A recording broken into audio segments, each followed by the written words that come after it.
Thank you.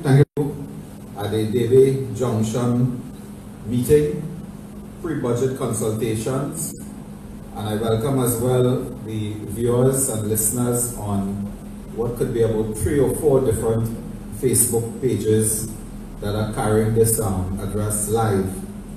I acknowledge at the head table our very, very dear friend and colleague, Senator Tahaka Obika, our chairman of the Regional Corporation, Dr. Alan Sami, businessman and social activist, Mr. Shiva Rugmarai, of course our moderator, Mr. Ken Ali. In the audience we have councillors Roland Hall, Brian Julian, Shanti Budram. Anybody else? Marsha is here, of course. Marsha, yes, Marsha.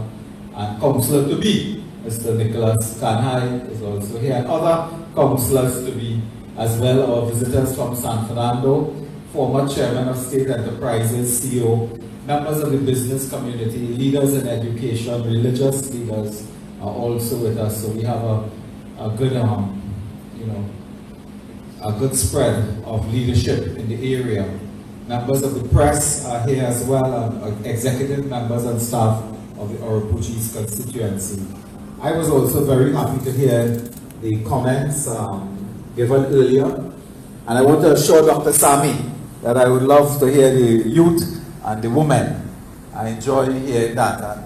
So much so that 3 women tell me what to do all the time. You will only know 2, but there's one on Waze, and when you're driving, she says turn left, turn right, go straight. So there's already 3. This evening we continue a series of meetings that the United National Congress has mandated its MPs and councillors to have discussions with constituents on the budget, to listen to the concerns that ordinary citizens and community leaders have. And that is what we are about today. And that is why I was very happy to listen. And what comes across from people, of course, are the issues that bother you. While we all know there are global issues and there are national and international issues in diplomacy and so on, what are the issues that bother you? And the issues are flooding, the issues are crime, the issues education, the issues health. These are the issues that trouble you. While all of us have interest in international affairs and so on, we always need to ground ourselves on what are the issues that bother us. And that is why Mrs. Bosad Nsese, in her wisdom, chose to mandate the members of parliament, councillors and so on to indeed embark upon this series of meetings. Tonight is that there has been a narrative spread in this country for 4 years, that the government spread a narrative, and if you say it a lot, people accept it as truth. In public life, in politics, but other areas of life too, whether it's the church, it's the mosque, the mandir, the community group and so on. If you go and say something often enough, that becomes the truth. So we are told that we don't have money, things bad. And we have to tighten our belts. We cannot expect that the river courses, Larry. We cannot expect that the box drain. We cannot expect that we will get all of these things cleared. We simply don't have the money. And if you say that enough, people believe that. People really do believe that. You just have to say it enough. I just want to read a couple things for you, and I challenge anyone listening in this hall and outside. Tell me if I'm wrong. 2 singers, I don't know much about them, Nicholas and others will tell me. Michael Bolton and Tony Braxton, these are singers I think, or entertainers. I don't know much about that. They came to Tobago to the Jazz Festival. It cost 2.5 million United States dollars of taxpayers' money. 2.5 multiplied by 7, if the Bobby was here, you will tell us, but Robin does do that too. 2.5 multiplied by 7 is? 17.5. Plenty. 17.5 million TT dollars for 2 entertainers from America to perform at the Jazz Festival. Nothing is wrong with the Jazz Festival, nothing is wrong with entertainment and culture, but I just put the figure taxpayers pay.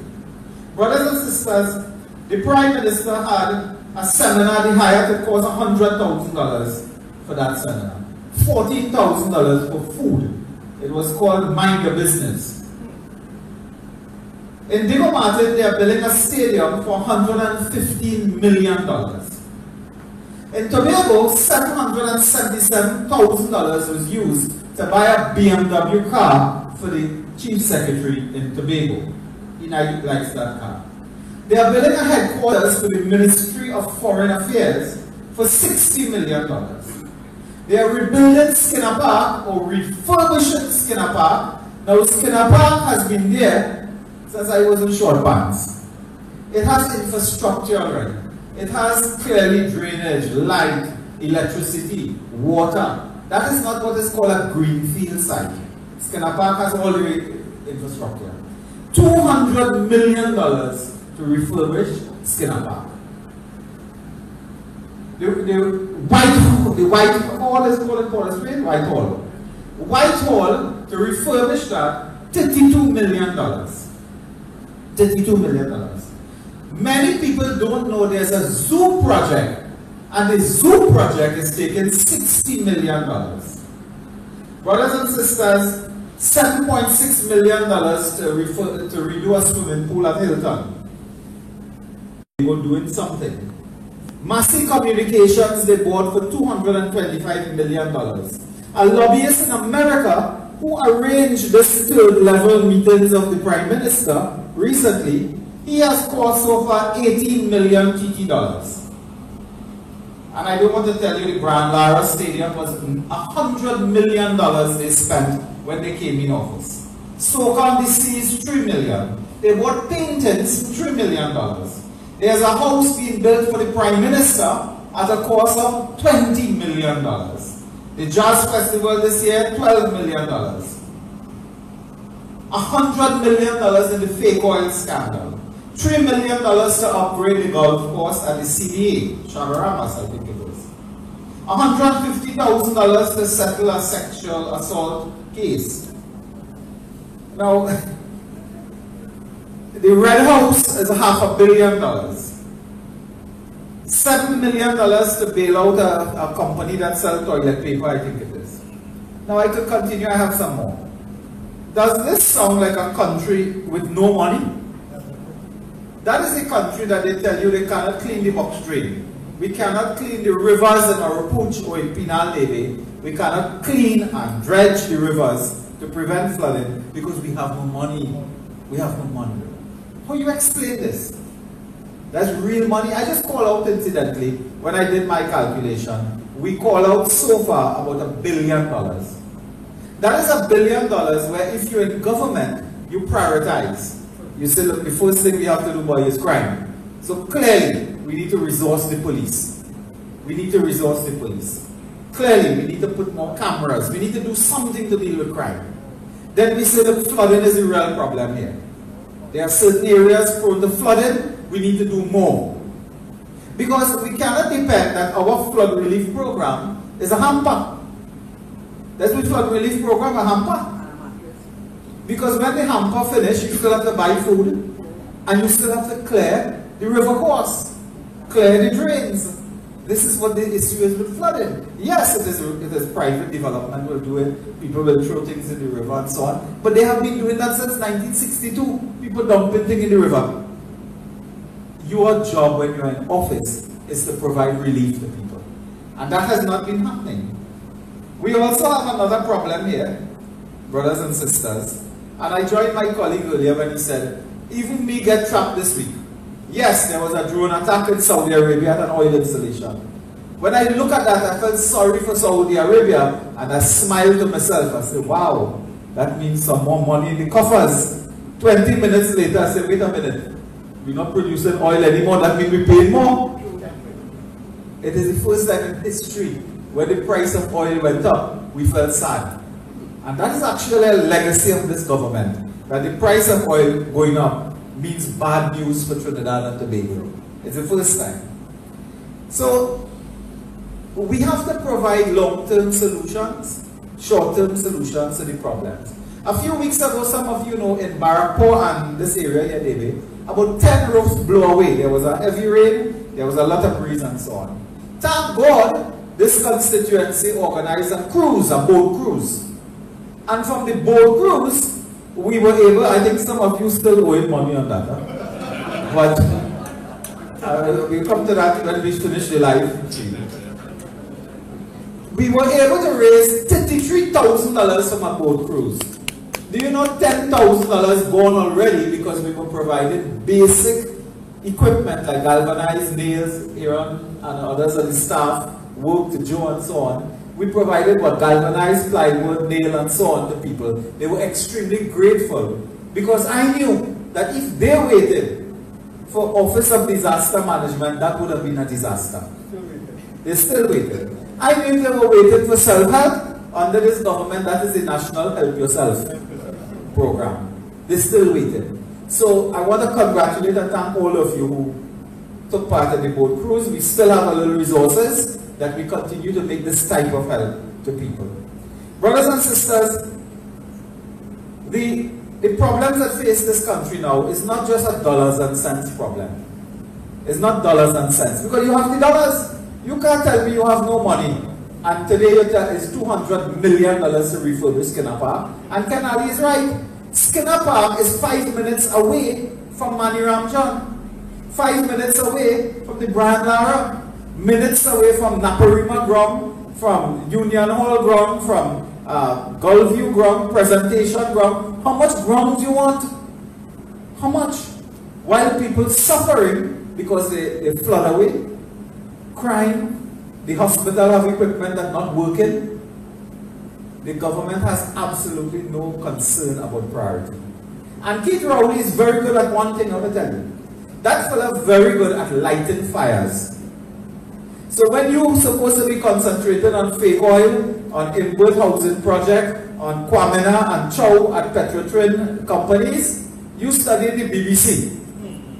What he does is he light a fire, and when you're looking at that, he go and light the next fire. Tonight, he treated the BBC as if it's TTT. He feel he could buff them up, you know. He buffed up the BBC earlier today because they announced the truth. It is the United Nations High Commissioner for Refugees that had a report that said 40,000 Venezuelans here. That is what it is. The report is an official UN document. He quarreled with the BBC. Now tonight he in some fight with the High Commissioner in Port of Spain. But do not take on that. That is just a diversion away from the major problems facing this country. And one of the major problems is a governance problem. And I'll explain that. All the economic systems and data means nothing if there is a breakdown in governance in public institutions. Public institutions. The confidence in public institutions is at an all-time low.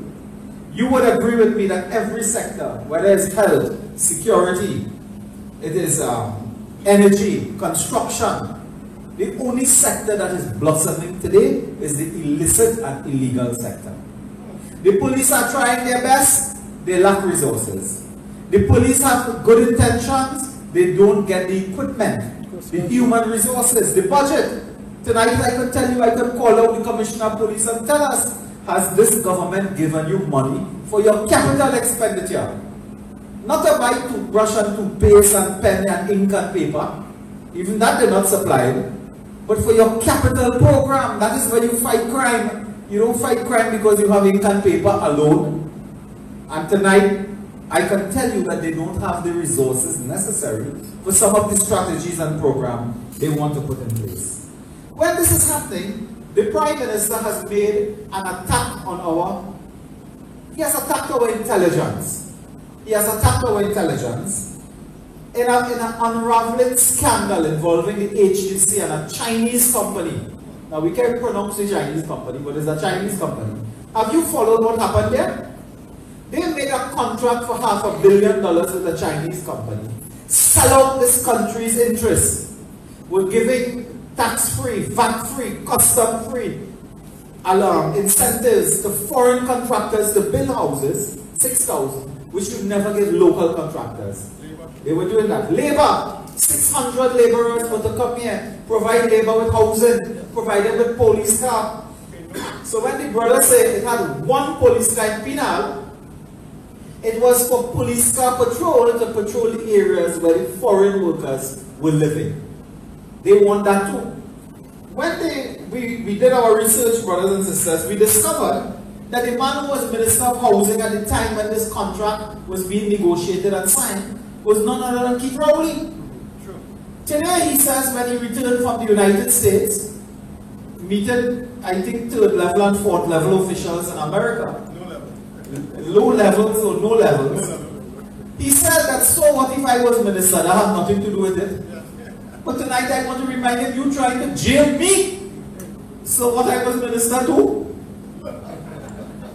They take civil action against me for alleged wrongdoings in a company that was in my ministry. So that law don't apply to me. Because I was minister, but I had nothing to do with that as a company. And he's prime minister. But he now wants to extricate himself from what happened at the HTC. He said, don't blame the cabinet. Don't blame the Minister of Housing then. Don't blame the chairman neither. He's not HTC. Don't blame the board. So who are we going to blame? The car park attendant?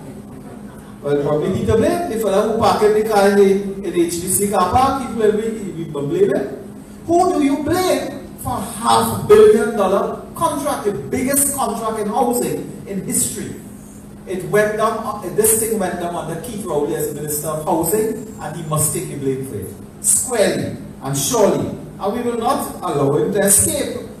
We will not allow him to escape blame and responsibility, because this is a government that takes responsibility for nothing.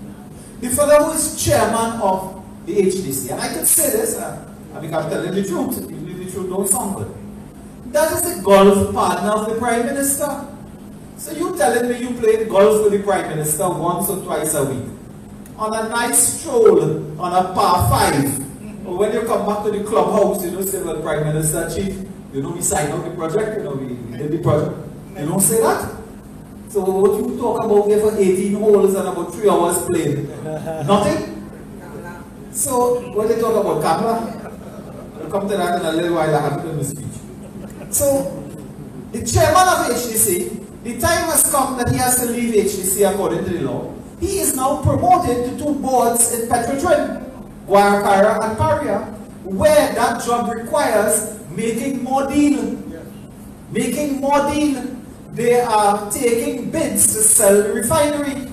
That refinery, and shall you know, the Manin government and the Kamla Prasad Bisesa government invested over $600 million in upgrading the refinery. In the labs, in the technical areas and so on. We were upgrading it because we had a vision that when Guyana and the energy sector take off, Guyana has no refinery. We would take the oil from Guyana, refine it in Trinidad, and then go and sell back Guyana and the rest of the world.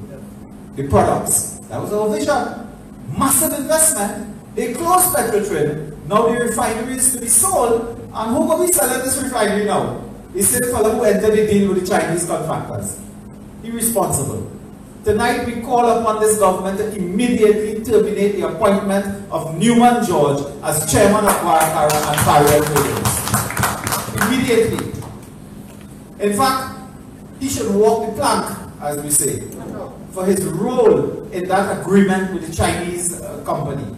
And I want to issue a warning to the Chinese company, because you see, as we talk tonight, this Chinese company is in negotiations with the HTC. I want to warn them, do not make any deals with an outgoing government. Do not make deals with an outgoing government. Do not play with this PNM government and horse trade, where you may not want to take action against the government for breach of contract because you are promised another contract. Don't play that, because as soon as we get in there, we will investigate, we will unearth the truth. And if it is any company has been covering up the corruption of PNM government officials, they will be exposed. So the companies that are doing that and negotiating that must know that if the government breached the contract, they had lots of profits. They had other payments to make, what is called liability compensation damages. The government of Trinidad and Tobago must pay that. And do not fool the Chinese company into feeling you will get another contract. So don't take us to court. Don't sue us. Because you see, we have the information.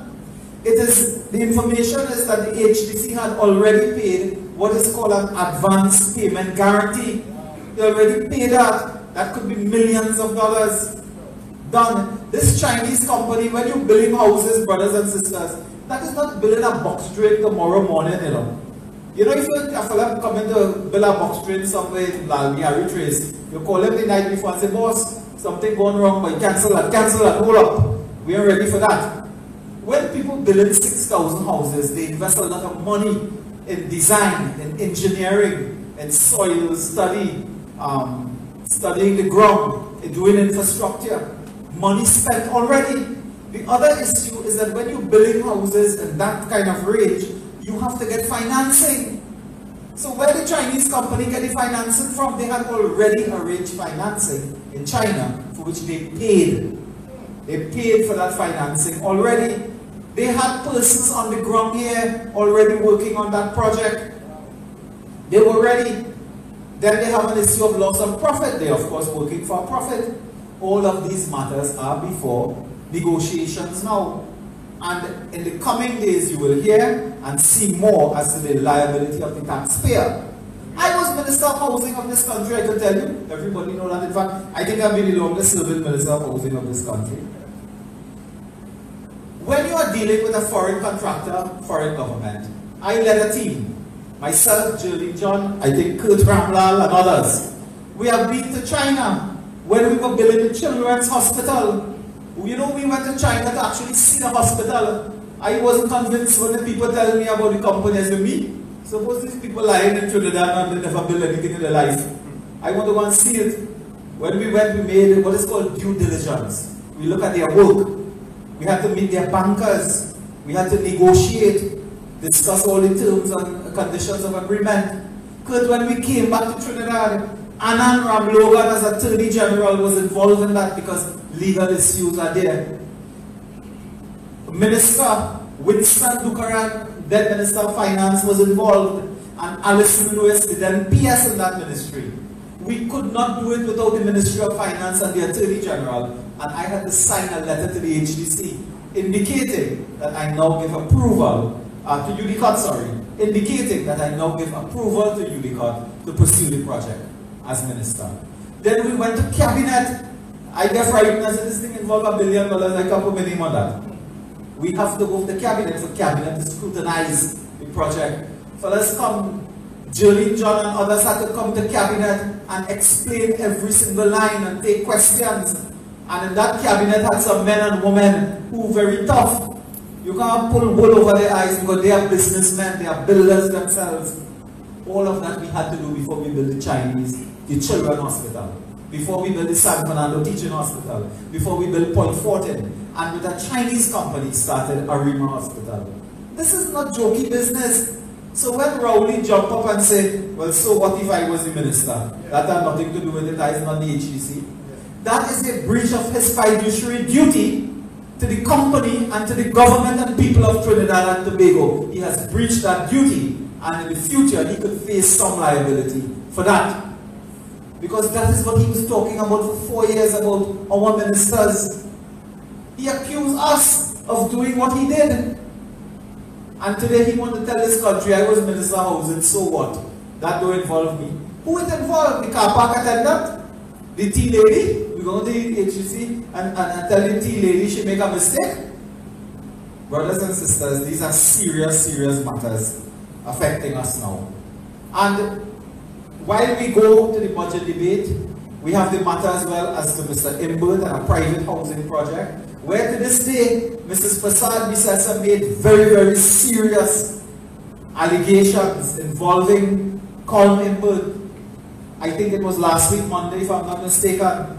To this day, Mr. Imbert has not issued a statement, a press release, sent out a pigeon with a note to explain himself as to what he did. Is Mrs. Prasad Bisesa right? Is she not right? What did she say accusing you of using the cabinet and the parliament to promote your interests? He has not explained that because the Prime Minister talking about the BBC and talking about Falcock. That is what he's about.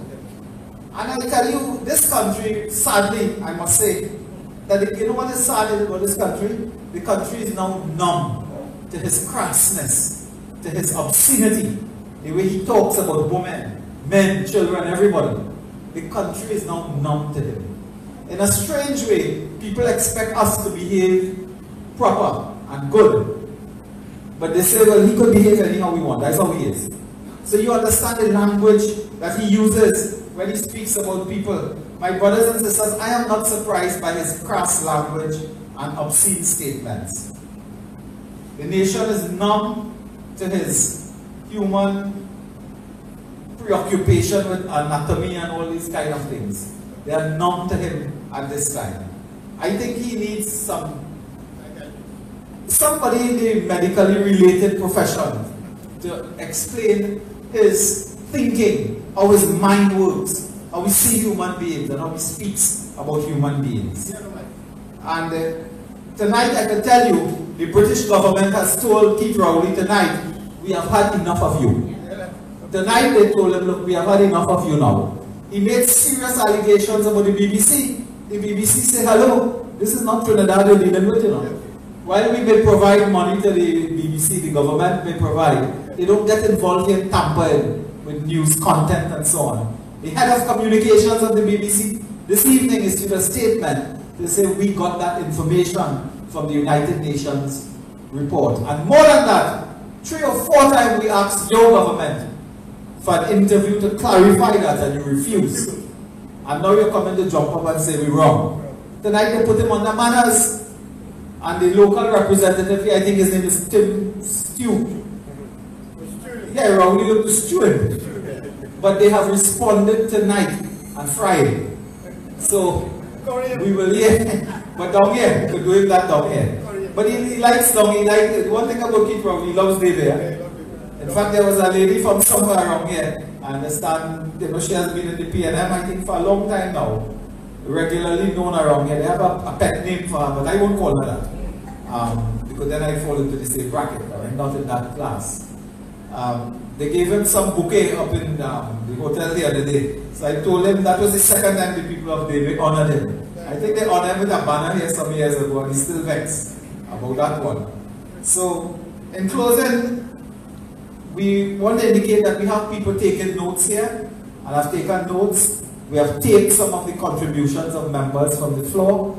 I intend to raise strenuously that matter of flooding, because we have been raising that in the parliament. We have had questions, we have had motions on the flooding issue in these areas in particular.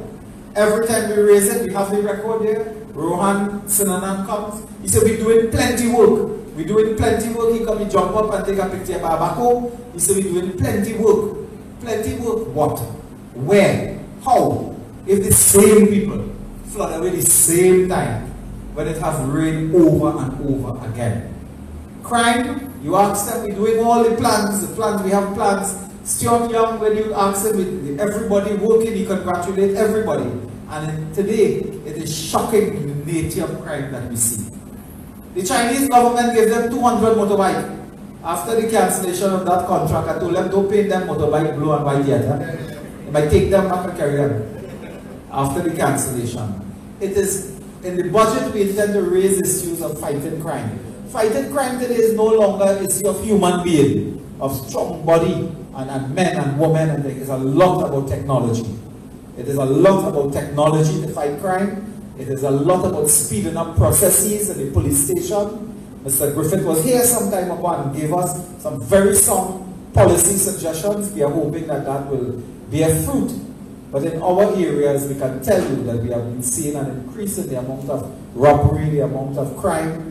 Just the other day, in one area here, broad daylight, 11 o'clock, a man stopped his van. You know why he stopped his van? He stopped his van because it's illegal to use your phone when you're driving. So poor fella, he said, well, I don't want to break the law. I stopped the van, pull aside to use my phone because I want to obey the law. A man come up with a gun next to him and hold him up, throw him out and go with the van. So you understand what happened there? He stopped to obey the law while the next man break the law while he's doing that. And that is the nature of crime. You're frightened to leave your house. You're frightened to come back in the house. it is just fear over and over. I had 2 guests earlier in my office from Port of Spain. They said, Rudy, we want to go somewhere around this area. Recommend a nice place. I said, listen, you could go any place you want, but be careful. Be careful. We have to be truthful and honest with people. I told them, be careful. It's a wonderful area. A lot of food and beverage all over the place, delicacies, but you have to be careful. So brothers and sisters, these are the few issues I raised with you tonight to indicate that on Friday, I could just tease your mind a bit, but it's not in my notes and I don't want to get into it too much. On Friday, the government has introduced a bill to, and I will tell you in a nutshell, in a simple way, because there's a technical way too. What they're doing is this. With the collapse of the Chinese housing contract, they don't have no money now to build house, because they thought they would have done that to build 6,000 houses. That collapsed. They discovered that people in this country might still have a little money left. They still have some money left. So what they say is, listen, if you want a house, give us $5,000 or more, and it's buying bonds.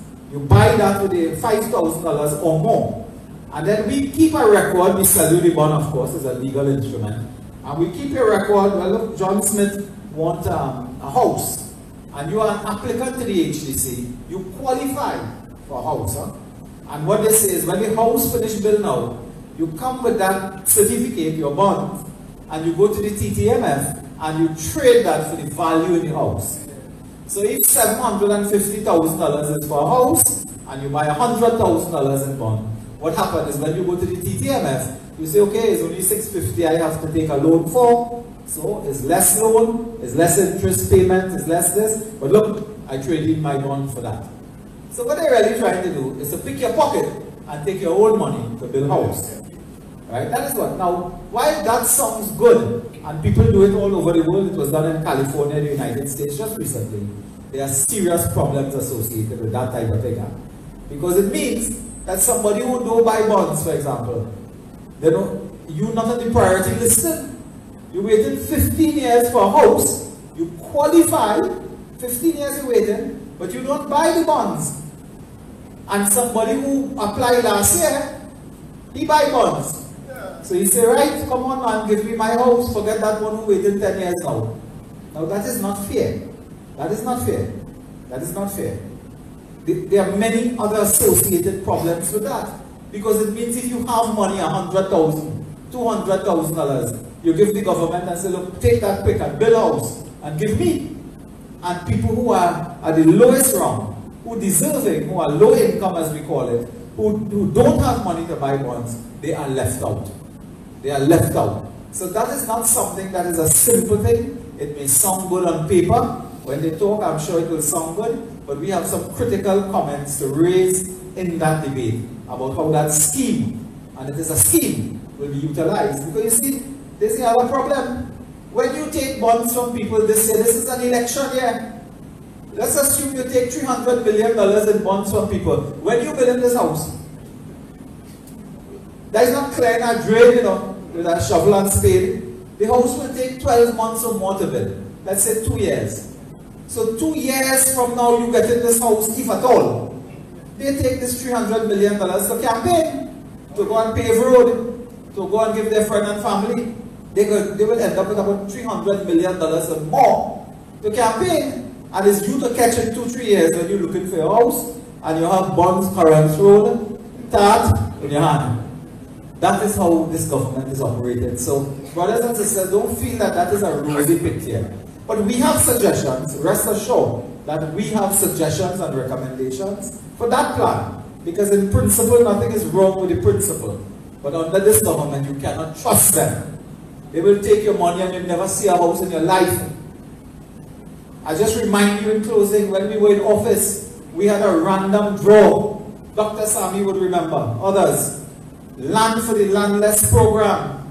Kurt remembers, Robin, Land for the Landless program. Do you know 600 citizens of this country won a random draw to get a lot of land? Not one human being has received a lot of land from this government. And that draw was live on TV. It had, I think, one of the big accounting firms had done their work, so it was outside of our hands. It wasn't like we got involved. 600 people qualify, and to this day cannot get a lot of land to build a house.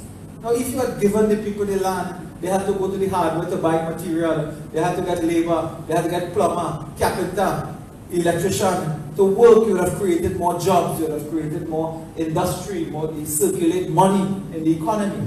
They won't do that. But now they're coming to pick your pocket to take money for bonds, for houses that some of you will never see in life. So keep that in mind, and tune in on Friday when I think I have to make my debut in this session to speak in the Parliament, when I make my debut again to speak in the Parliament. Thank you all very much. God bless you, and thank you for coming out.